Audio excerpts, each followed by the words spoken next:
What's up, Athlete Wellbeing Network? My name's Steven, and I hope that what I shared today helps you think a bit more deeply about athlete help seeking, or makes you think a little bit differently about the individual challenge associated with a lifetime of striving and high expectation in sport. As you might know, collegiate student athletes are less likely than their non athlete counterparts to seek professional help for mental health concerns. But why? Well, I have a theory informed by personal and professional experience that I'd love to run by you. I recently watched a short documentary called Ups and Downs that focuses on pro skier and sponsored athlete Drew Peterson and his struggle with suicidality and mental health help seeking. And it reminded me of something that I think about all the time when I think about athlete mental health. There's a statement from Drew at the 7 minute and 20-second mark that captures this incredibly important phenomenon that many athletes struggle with. He says, "There's this internal dialogue that I had. I remember thinking that if I could do all of these things athletically, why couldn't I figure this out myself? How could I not be strong enough? I had so much shame in needing help." For many athletes, sport is a blessing, full stop, but without strong culture that pushes back against outdated and destructive philosophies of toughness and their adoption of tried and true individual coping strategies, the mental health of an athlete is at risk. So, my theory: athletes from a very, very young age receive gobs and gobs of external rewards, right? Praise, high fives, pats on the back, etc., for their achievements. And it happens thousands and thousands of times over the youth sport experience. Those rewards are typically provided at really specific moments of success, right? An accurate pass, a strong run, a fast time, a long throw, a goal scored, whatever represents success. These moments happen over and over and over again where we receive these external rewards of praise, et cetera, et cetera. And look, there's nothing wrong with that.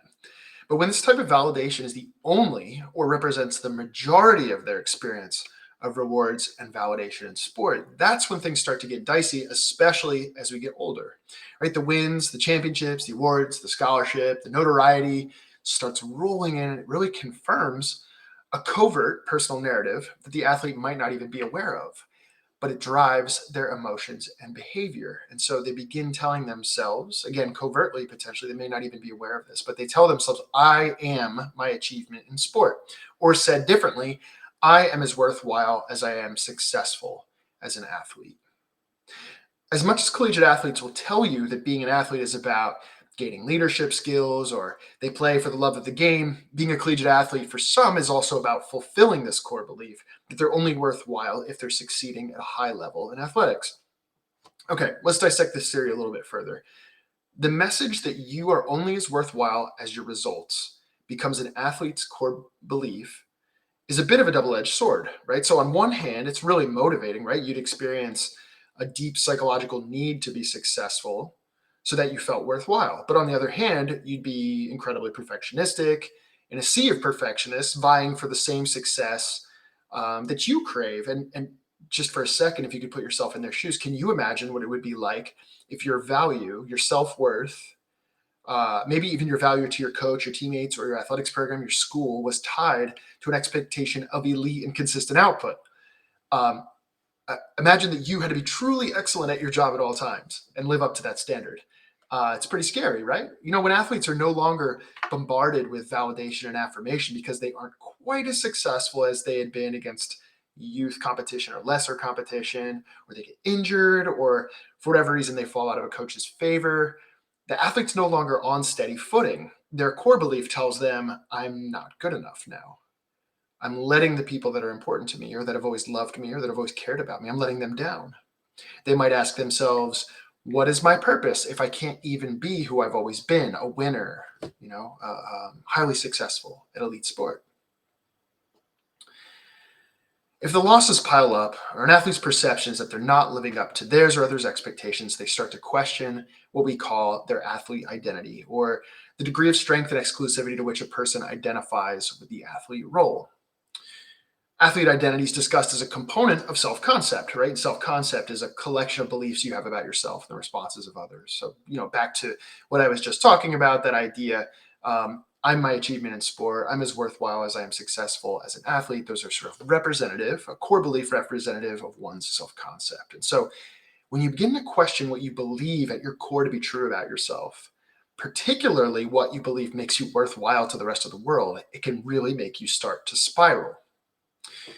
there are pros and cons to strong athlete identity, right? The good is, and this is in the research since the early 90s or so, that strong athlete identity is related to positive contributions to the amount of physical activity that you participate in, a strong commitment to training and your sport goals, a high level of enjoyment in sport, positive performance outcomes, all great things, right? But also, in some instances, a high athletic identity is related to things like higher gender role conflict. And what that means, as an example, would be men with a higher athletic identity may have more restrictive definitions of masculinity that limits their well being. High athletic identity is also related to willingness to participate in unethical or unhealthy behaviors associated with performance, like overtraining, use of performance enhancing substances, playing through injury, resorting to disordered eating because there's a belief that weighing less would accentuate their performance or optimize their performance in some way. They may also struggle with retirement, and that makes sense, right? If you're only worthwhile when you're successful in your sport, but you're no longer competing, what's left? And then there's the big one, and the one that we started talking about today, which is those with a higher athletic identity also often have a lesser tendency to seek help. And so I ask you to think again back to Drew Peterson and the Ups and Downs documentary that I mentioned early on. He said, I remember thinking that if I could do all of these things athletically, why couldn't I figure this out myself? When perceived success, or the perception that others view you as successful in sport, is your only source of self-worth, anything but excellence will reinforce a negative self-concept. And that is when we see low mood. That is when we see depression, anxiety, isolation, erratic behavior, excessive substance use, etc., etc. We are trying to cope with a self-concept, a constant message in our minds that tells us we're no good without being perfect in sport. And that's my theory. We as supporters of collegiate athletes can help break this pattern up by normalizing help seeking as both a prevention and a treatment option.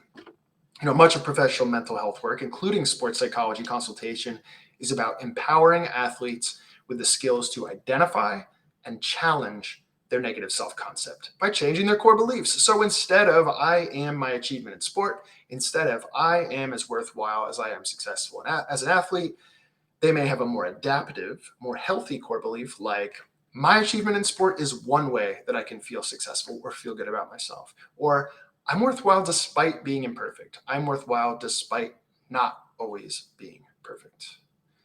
When athletes can separate their self-worth from their athletic success, they are more likely to thrive.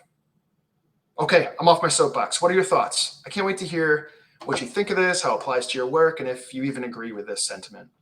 Thanks so much for listening.